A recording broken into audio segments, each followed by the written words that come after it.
మన ప్రభువును రక్షకుడునైన యేసుక్రీస్తు వారి శ్రేష్టమైన నామంలో అందరికీ వందనములు. రోజుకు ఒక మిషనరీ జీవిత చరిత్రలో ఈరోజు మనం చూడబోచున్నది సెయింట్ బాసిల్ యొక్క జీవిత చరిత్ర.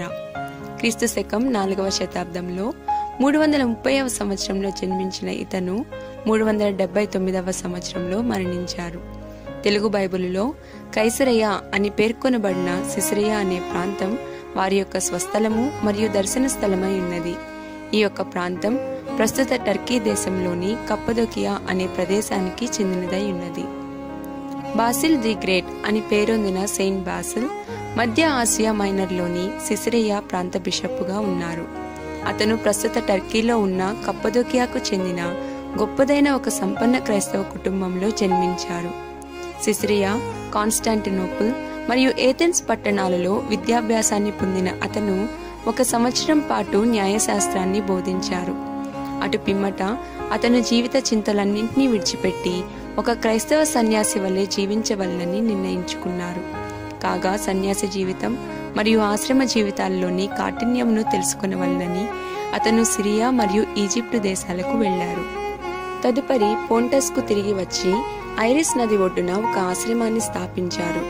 పని మరియు ఆరాధనను సమతుల్యం చేయగలుగునట్లు క్రైస్తవ మత సన్యాసుల కొరకు అతను ప్రభావవంతమైన ఒక క్రమాన్ని ఏర్పరిచారు. అలెగ్జాండ్రియాకు చెందిన ప్రెస్బిటర్ అనగా క్రైస్తవ సంఘంలో సేవకులుగా ఉన్న అరియానిజం అనే సిద్ధాంతాన్ని ఉద్భవింపచేశారు. తండ్రి అయిన దేవుని ద్వారా క్రీస్తుకు దైవత్వం ఇవ్వబడినదే గాని ఆయన తండ్రితో సరిసమానుడు కాడని తప్పుగా బోధించే ఈ బోధనను వ్యతిరేకించి 4వ శతాబ్దంలో సంఘమును సత్యంపై నిలబెట్టారు బాసిల్. తద్వారా అతను మధ్యయుగ క్రైస్తవ్యంలోనూ మరియు తూర్పు ఆర్థడాక్స్ సంఘములలోనూ ఒక ప్రముఖ వ్యక్తి అయ్యారు. ఒక శక్తివంతమైన ఉజ్జీవంగా మారిన అరియానిజం పలు చక్రవర్తుల మద్దతు పొంది బాగుగా ప్రోత్సహించబడినప్పటికీ బాసిల్ మాత్రం దాన్ని స్థిరముగా వ్యతిరేకించారు. వాలెన్స్ చక్రవర్తి ఆర్థడాక్స్ విశ్వాసులను హింసించినప్పుడు కూడా బాసిల్ వెనుకంజ వేయక స్థిరముగా ఉండి లేఖన సత్యముల కొరకు నిలబడ్డారు.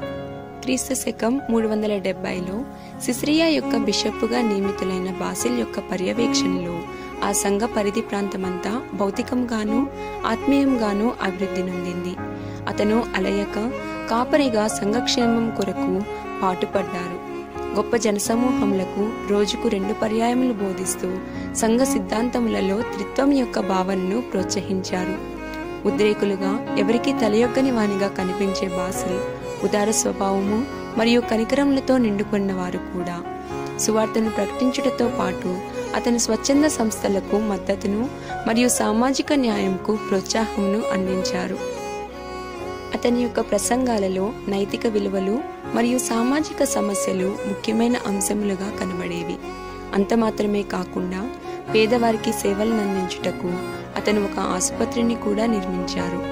గొప్ప రచయితగా కూడా పేరొందిన బాసిల్ యొక్క రచనలు ఒక సన్యాసి వలె లోకాశలను త్యజించి ఆత్మీయ సేవ కొరకే జీవించవలననే దృక్పథాన్ని తూర్పు ఆర్థడాక్స్ సంఘంలో పెంపొందించుటలో ప్రధాన పాత్ర వహించాయి. ప్రియమైన వారలారా, ప్రభువును సేవించుటకు ఏ ప్రాపంచిక చింతలు మిమ్ములను ఆటంకపరుస్తున్నాయి?